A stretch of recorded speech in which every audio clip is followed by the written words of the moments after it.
ये research playlist का part 4 है और इस वीडियो में मैंने कितने टाइप्स के वेरिएबल होते हैं और कितने टाइप की रिसर्च स्केल होती हैं वो डिस्कस करने का ट्राई किया है। मैंने इस नोट्स को इस तरह बनाने का ट्राई किया है कि अगर आपने यहाँ से वेरिएबल्स और स्केल पढ़ लिया तो शायद हार्डली ही आपका क्वेश्चन एमसीक्यू में गलत हो। सो इस वीडियो को पूरा देखिएगा और वीडियो देखने के बाद आपको जाके टेलीग्राम चैनल से एमसीक्यू लगा लेने हैं जिससे आपकी पकड़ और अच्छे से बन जाए। वीडियो स्टार्ट करते हैं, बट उसके पहले आप वीडियो पॉज करके अबाउट मी में मेरे बारे में जान सकते हैं। सो सबसे पहले जानते हैं वेरिएबल क्या होता है। जैसा कि हमें पता है कि वेरिएबल कांस्टेंट का अपोजिट होता है, तो कांस्टेंट का मतलब होता है निश्चित, जो बदले ना, और वेरिएबल का मतलब होता है जिसका वैल्यू वेरी करता रहे। अगर सिंपल वे में समझना चाहें तो ऐसा इमेज, ऐसा परसेप्शन या ऐसा कॉन्सेप्ट जिसको हम नाप सकते हो बट उसका वैल्यू वेरी कर सकता हो, उसे बोलते हैं वेरिएबल। एग्जाम्पल के लिए जेंडर वेरी कर सकता है, एटीट्यूड किसी का वो वेरी कर सकता है, एज वेरी कर सकती है, इनकम वेरी कर सकती है, वेट वेरी कर सकता है, हाइट वेरी कर सकता है, रिलीजन बहुत सारे होते हैं तो वेरी कर सकते हैं। इसी को बोलते हैं वेरिएबल्स। इस तरीके से सिंपल वे में हमने जाना वेरिएबल क्या होता है। अब हम टाइप्स ऑफ वेरिएबल देखते हैं, कितने टाइप के वेरिएबल होते हैं और क्वेश्चन अक्सर यहीं से पूछे जाते हैं, तो ये ज़्यादा इंपॉर्टेंट है। सो नंबर 1 पे आता है चेंज और इंडिपेंडेंट वेरिएबल। नाम से मालूम चल रहा है ऐसा वेरिएबल जो दूसरे के ऊपर डिपेंडेंट ना हो। सो यहाँ पे मैंने मेंशन किया है which are responsible for bringing about the change, मतलब ऐसे वेरिएबल जिनकी वजह से डिपेंडेंट वेरिएबल में चेंज आता है, उसी को बोलते हैं इंडिपेंडेंट वेरिएबल। जितने बार भी एमसीक्यू पूछेगा अक्सर इंडिपेंडेंट वेरिएबल से यही पूछेगा कि किस वेरिएबल की वजह से डिपेंडेंट वेरिएबल के अंदर में चेंज आता है। तो जब भी ऐसा कुछ पूछेगा तो इंडिपेंडेंट वेरिएबल की वजह से डिपेंडेंट वेरिएबल के अंदर चेंज आता है, तो आप इंडिपेंडेंट वेरिएबल टिक करेंगे। एक बार फिर से देख लेते हैं, मतलब कि इंडिपेंडेंट वेरिएबल में हम चेंज कर सकते हैं, उसको मैनिपुलेट कर सकते हैं, जिसकी वजह से डिपेंडेंट वेरिएबल के ऊपर प्रभाव पड़ता है। इसका एग्जांपल देखिए, मैं अभी नीचे समझाऊंगा बहुत अच्छे से, जिससे आपको और अच्छे से क्लियर हो जाएगा। क्योंकि अगर डिपेंडेंट, इंडिपेंडेंट और एक्सटेनुअस एक साथ पढ़ लेते हैं, फिर एग्जांपल दूंगा तो और अच्छे समझ में आएगा। सेकंड नंबर पे आता है आउटकम और डिपेंडेंट वेरिएबल। मतलब हमने अभी ऊपर पढ़ा कि अगर इंडिपेंडेंट वेरिएबल में हम मैनिपुलेशन करते हैं तो डिपेंडेंट वेरिएबल में चेंज आता है, उससे हमारा आउटकम निकलता है, इसलिए उसका नाम भी पड़ा है आउटकम या फिर डिपेंडेंट। ये डिपेंडेंट होता है इंडिपेंडेंट वाले के ऊपर। सो यहाँ पे मैंने लिखा है which are the effects, impacts और consequences of a change variable और द आउटकम और changes brought about by the introduction of an independent variable. मतलब इंडिपेंडेंट वेरिएबल के इंट्रोडक्शन से डिपेंडेंट वेरिएबल में जो चेंज आता है उसी को बोलते हैं डिपेंडेंट वेरिएबल। थर्ड नंबर पे आता है एक्सट्रानुअस वेरिएबल। नाम से मालूम चल रहा है एक्सट्रानुअस मतलब बाहरी, जिसको हम कंट्रोल ना कर सकते हो। तो यहाँ पे मैंने मेंशन किया है other factors which may affect changes in dependent variable, उसी को बोलते हैं एक्सट्रानुअस वेरिएबल।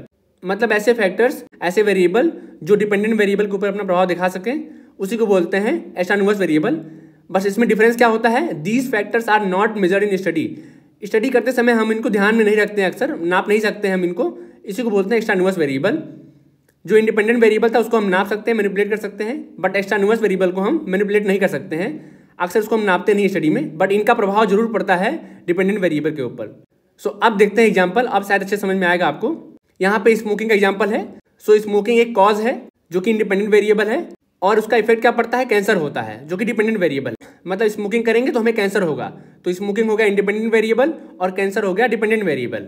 बट इन्हीं के बीच में एक आता है एक्सट्रानुअस वेरिएबल, मतलब कि जिसका प्रभाव पड़ता है डिपेंडेंट वेरिएबल के ऊपर, मतलब कैंसर के ऊपर, बट उसको हम स्टडी में मेजर नहीं करते हैं। एग्जाम्पल देखते हैं, एज ऑफ अ पर्सन, मतलब किसी पर्सन की उम्र क्या है, the extent of his her smoking, मतलब कितनी मात्रा में वो स्मोकिंग करता है, द ड्यूरेशन ऑफ स्मोकिंग, वो कितने लंबे समय तक स्मोकिंग करता है, the extent of daily exercise, और वो कितना एक्सरसाइज करता है, ये सारे आ जाएंगे एक्सट्रानुअस वेरिएबल के अंदर। सो इस तरीके से हमारा इंडिपेंडेंट वेरिएबल हो गया स्मोकिंग, जो कि किसी के ऊपर डिपेंडेंट नहीं है, और डिपेंडेंट वेरिएबल हो गया कैंसर, जो कि डिपेंडेंट है हमारी स्मोकिंग के ऊपर और बीच में एंटर करता है किसी पर्सन का एज, या फिर वो कितना स्मोकिंग करता है, कितने लंबे समय तक स्मोकिंग करता है, या डेली एक्सरसाइज करता है कि नहीं करता है। ये हो जाएगा एक्सट्रानुअस वेरिएबल, जिसको हम नॉर्मली स्टडी में नेग्लेक्ट कर देते हैं, बट उसका प्रभाव पड़ता है डिपेंडेंट वेरिएबल के ऊपर, मतलब कैंसर के ऊपर। होप सो इस एग्जाम्पल से आपको अच्छे समझ में आ गया होगा कि ये तीनों क्या होते हैं। एक और वेरिएबल है इंटरवीनिंग और कंफाउंडिंग वेरिएबल। ये एमसीक्यू में पूछा भी गया था, जिसको मैंने यहाँ पे मेंशन किया है it links the independent and dependent variable, मतलब कि ये जोड़ता है डिपेंडेंट और इंडिपेंडेंट वेरिएबल को। In certain situations the relationship between an independent and dependent variable can not be establish without the intervention of another variable. इसका मतलब कभी कभी ऐसी सिचुएशन आती है जब डिपेंडेंट वेरिएबल और इंडिपेंडेंट वेरिएबल में रिलेशनशिप स्टेब्लिश नहीं हो पाता है, तो उसके लिए हमको एक इंटरवीनिंग, मतलब कि जो बीच में आके काम कर सके, उसकी जरूरत पड़ती है, या फिर कंफाउंडिंग वेरिएबल की जरूरत पड़ती है। इसी को बोलते हैं इंटरमीडिएट वेरिएबल। मतलब कि इसके बिना डिपेंडेंट और इंडिपेंडेंट वेरिएबल के बीच में रिलेशनशिप स्टैब्लिश नहीं हो पाएगा। अगर एग्जाम्पल से हम समझना चाहें तो अक्सर हम केमिस्ट्री में पढ़े होंगे कि कुछ ऐसे अभिकर्मक होते हैं जिनके बिना कोई भी रासायनिक प्रक्रिया पूरी नहीं होती है, तो उनको हम ले सकते हैं इंटरवीनिंग वेरिएबल के अंदर, मतलब उनके बिना रासायनिक प्रक्रिया पूरी नहीं हो पाती है। अच्छा, इंटरवीनिंग और एक्सट्रान्युअस वेरिएबल में डिफरेंस ये है कि एक्सट्रान्युअस वेरिएबल में हम नाप नहीं सकते हैं, मेजर नहीं कर पाते हैं कि वो इफेक्ट दिखा पा रहा है कि नहीं दिखा पा रहा है, बट इंटरवीनिंग में हम मेजर करते हैं कि इसका इफेक्ट हो रहा है कि नहीं हो रहा है। सो ये डिफरेंस था दोनों के बीच में। नेक्स्ट है कैटेगोरिकल वेरिएबल्स, जो 3 टाइप के होते हैं, नाम से मालूम चल रहा है। कैटेगोरिकल मतलब कैटेगरी में बांटना। सो नंबर 1 पे आता है कांस्टेंट वेरिएबल, मतलब जो कांस्टेंट हो, एक ही हो, अपने कैटेगरी का एक ही हो, अकेला हो, लाइक वाटर। वाटर में आप विभेद नहीं कर सकते हैं ये कौन सा वाटर, ये कौन सा वाटर है, सारे वाटर का एक ही फॉर्मूला होता है H2O। सो सेकंड नंबर पे आता है डाइकोटोमस वेरिएबल, नाम से इसका भी मालूम चल रहा है। डाइकोटोमस मतलब 2, for example up down, rich poor, male female, तो ये हो जाएंगे डाइकोटोमस में। थर्ड नंबर पे आता है पॉलीटोमस, नाम से मालूम चल रहा है जिसके बहुत सारे पार्ट हों, बहुत सारी कैटेगरी हों। एग्जाम्पल के लिए पॉलिटिकल पार्टीज बहुत सारी बन सकती हैं, कास्ट इंडिया में बहुत सारे हैं, इसको बोलते हैं पॉलीटोमस। इस तरीके से हमने पढ़ा कैटेगोरिकल वेरिएबल क्या क्या होते हैं। अब 2 और वेरिएबल्स हैं, कॉन्टिन्यूअस वेरिएबल और नॉन कॉन्टिन्यूअस वेरिएबल, या फिर नॉन कॉन्टिन्यूअस को डिस्क्रीट भी बोलते हैं। इससे भी एमसीक्यू पूछे गए हैं, तो काफी इंपॉर्टेंट है, तो आपको ध्यान से इसको पढ़ना है। कॉन्टिन्यूअस वेरिएबल में मैंने लिखा है which can take on quantitative different values even in decimal points, मतलब कि ऐसा वेरिएबल जो दशमलव में या इनफाइनाइट तक भी नाप सकता हो नंबर्स को, उसको बोलते हैं कॉन्टिन्यूअस, मतलब लगातार चलता ही रहता है। एग्जाम्पल के लिए मैंने यहाँ पे लिखा है 35.8, 86.7 या फिर इनफाइनाइट, तो इसी को बोलते हैं कॉन्टिन्यूअस वेरिएबल। क्वेश्चन ऐसे पूछ सकता है ऐसा कौन सा वेरिएबल है जिसमें हम इनफाइनाइट वैल्यू ले सकते हैं, तो उसको बोलते हैं कॉन्टिन्यूअस वेरिएबल। हम जितना चाहें उसको आगे बढ़ाते जा सकते हैं। उसी का अपोजिट है नॉन कॉन्टिन्यूअस या फिर डिस्क्रीट वेरिएबल, उसमें मैंने लिखा है they can not be expressed in decimal, मतलब इसमें हम दशमलव में नहीं ले सकते हैं, एक पर्टिकुलर वैल्यू देनी पड़ेगी। फॉर एग्जाम्पल 40, 50, 60, 90, और ये इनफाइनाइट तक नहीं जा सकते हैं। या फिर किसी के नंबर ऑफ चिल्ड्रेन, मतलब उसके 2 चिल्ड्रेन होंगे या 3 होंगे, ऐसा नहीं होगा कि 3.5 बच्चे हो गए, 4.5 बच्चे हो गए, उसके बच्चे या फिर 1, 2, 3, 4 में रहेंगे, जिससे हम निश्चित तरीके से नाप पाएं। इसी को बोलते हैं डिस्क्रीट वेरिएबल। काफी इंपॉर्टेंट है और काफी इजी है, बट आपको भूलना नहीं है। इस तरीके से जितने इंपॉर्टेंट वेरिएबल्स होते हैं मैंने सारे बता दिए हैं। इसके एमसीक्यूज आपको मिल जाएंगे टेलीग्राम चैनल पे, जाके वहां से आपको लगा लेने हैं। अब नेक्स्ट आते हैं स्केल्स पे। प्राइमरी स्केल्स ऑफ मेजरमेंट कौन कौन से होते हैं, कितनी टाइप की स्केल होती है रिसर्च में, ये जानेंगे अब हम। सो स्केल का मतलब होता है नॉर्मल सिंपल वर्ड में नंबर असाइनिंग प्रोसीजर और मेजरिंग समथिंग, मतलब कुछ भी नापना, किसी भी इंस्ट्रूमेंट से अगर कुछ हम नापते हैं तो उसी को बोलते हैं स्केल। सो रिसर्च में प्राइमरी स्केल 4 टाइप की होती हैं। पहला है नॉमिनल, दूसरा है ऑर्डिनल, तीसरा है इंटरवल और चौथा है रेशियो। नॉमिनल, ऑर्डिनल, इंटरवल और रेशियो। सीक्वेंस आप मत भूलिएगा वरना आपको दिक्कत हो जाएगी चीजों को याद करने में। सो सबसे पहले डिस्कस करते हैं नॉमिनल स्केल को। नॉमिनल स्केल का मतलब होता है जिसमें हम डाटा को काउंट करने के लिए रैंडम नंबर्स असाइन करते हैं। एग्जाम्पल के लिए अगर कोई रनर है तो आपने देखा होगा कि उनके पीठ पे कुछ नंबर्स होते हैं, नंबर 7, नंबर 9, नंबर 10, नंबर 11, पहचानने के लिए कि कौन दौड़ रहा है, जिससे इजिली कमेंट्री हो सके। सो ये रैंडमली असाइंड होते हैं, ऐसा नहीं होता है कि इस बंदे को यही नंबर मिलेगा, इस बंदे को यही नंबर मिलेगा। हालांकि क्रिकेट में ये चीज़ होता है कि 7 नंबर धोनी का है और 999 गेल का है, बट रनर्स में ऐसा नहीं होता है। तो ऐसा स्केल जिसमें केवल हम नंबर साइन करते हैं पहचानने के लिए कि ये पर्सन है कौन, इसमें कोई हम अंतर या फिर विभेद नहीं कर पाते हैं, इसमें हम तुलना नहीं कर सकते हैं, बस केवल नंबर साइन कर लेते हैं अपने कन्वीनियंस के लिए। इसमें हम मोड यूज करते हैं, मोड मतलब मीन मीडियन मोड वाला। जैसे मीन मीडियन मोड पढ़ेंगे उसको मैं समझाऊंगा आपको कि कैसे नॉमिनल स्केल में मोड यूज होता है और क्यों होता है। अगर अभी मैं समझाने लगूंगा बहुत लंबा वीडियो हो जाएगा, सो अभी बस याद कर लीजिए कि इसमें हम मोड का यूज करते हैं और इसमें कौन कौन से हम टेस्ट यूज करते हैं वो भी मैंने यहाँ पे लिख दिया है। काई स्क्वायर टेस्ट यूज करते हैं, लैम्डा टेस्ट यूज करते हैं और फाई टेस्ट यूज करते हैं। सेकंड नंबर पे आता है ऑर्डिनल स्केल। सो जैसे जैसे हम इन चारों स्केल में आगे बढ़ते जाते हैं वैसे वैसे हमको और कंक्रीट एग्जांपल मिलते जाते हैं कि इन चारों में क्या डिफरेंस होता है।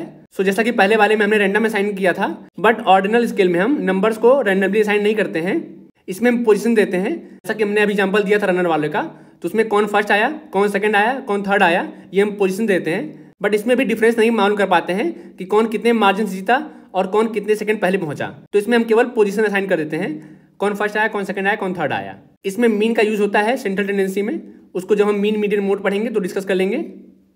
और ये एक नॉन पैरामेट्रिक टेस्ट है। जो ऊपर वाला था नॉमिनल स्केल वो भी नॉन पैरामेट्रिक था, ये भी नॉन पैरामेट्रिक है। जब हम पैरामेट्रिक और नॉन पैरामेट्रिक पढ़ेंगे तो वहाँ पे हमारा क्लियर हो जाएगा कि इसको हमने नॉन पैरामेट्रिक में क्यों रखा था। अभी के लिए आपको याद कर लेना है कि ऑर्डिनल स्केल को नॉन पैरामेट्रिक टेस्ट में रखते हैं। कौन कौन से टेस्ट यूज कर सकते हैं वो भी मैंने यहाँ मेंशन कर दिया है। यू टेस्ट यूज कर सकते हैं, इसमें स्पीयर मान टेस्ट यूज कर सकते हैं, गामा टेस्ट यूज कर सकते हैं। जब हम टाइप ऑफ टेस्ट पढ़ेंगे रिसर्च का तो वहाँ ये भी क्लियर हो जाएगा कौन कौन से टेस्ट क्या क्या काम करते हैं। नॉर्मली क्वेश्चन पूछता नहीं है बट यहाँ पे मैंने मेंशन कर दिया है। फिर उसके बाद आता है इंटरवल स्केल। इंटरवल का मतलब नाम से मालूम चल रहा है कि डिफरेंस, दोनों के बीच में डिफरेंस बता सके। सो नॉमिनल स्केल में हम केवल नंबर्स को रैंडमली दे रहे थे, ऑर्डिनल में हमने रैंकिंग कर दिया। अब इंटरवल में हम डिफरेंस जानेंगे कि उन दोनों के बीच में कितना डिफरेंस था, जो फर्स्ट आया, जो सेकंड आया, जो थर्ड आया, उसमें कितना डिफरेंस था। इसका एक बहुत इंपॉर्टेंट लाइन है, it has assumed zero but not arbitrary zero. मतलब इसमें जीरो का यूज होता है जो अज्यूम्ड होता है, ना कि रियल वाला जीरो होता है। ये ऐसे आपको नहीं समझ में आएगा, एग्जाम्पल दूंगा तो समझ में आएगा।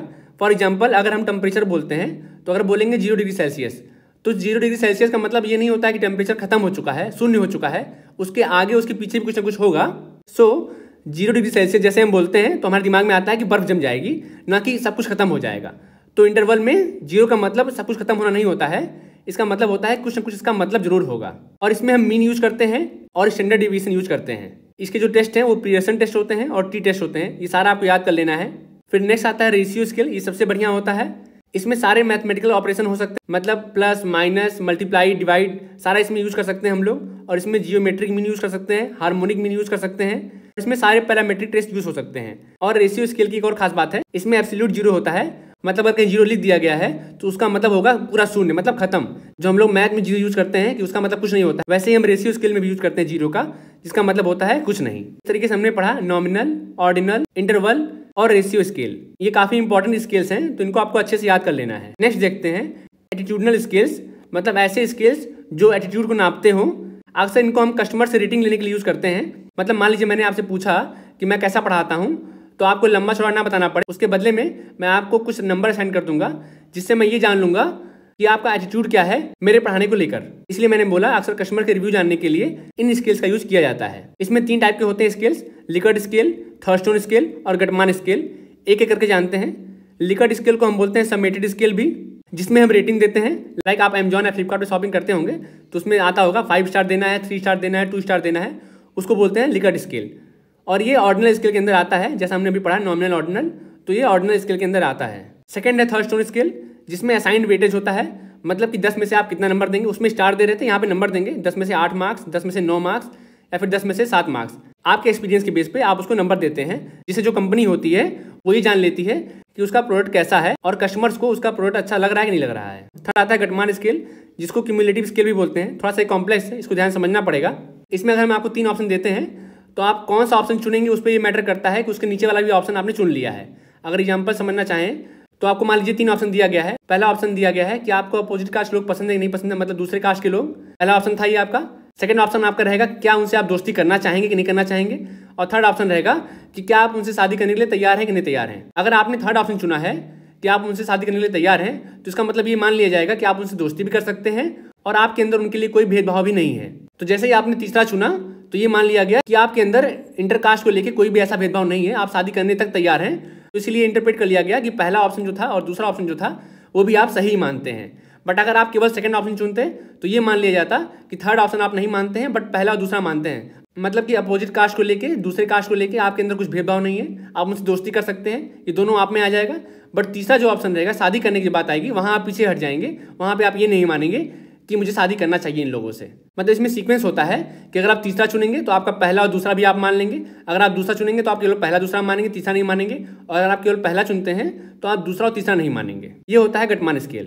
फिर नेक्स्ट स्केल है सेमांटिक डिफरेंशियल स्केल, जो डेवलप किया गया था चार्ल्स ई ऑसगुड के द्वारा और पीएच टेननबॉम के द्वारा। पता नहीं नाम मैं सही ले रहा हूँ नहीं ले रहा हूँ, बट आपको याद कर लेना है। ये उतना पूछता नहीं है, फिर भी मैंने बता दिया यहाँ पे।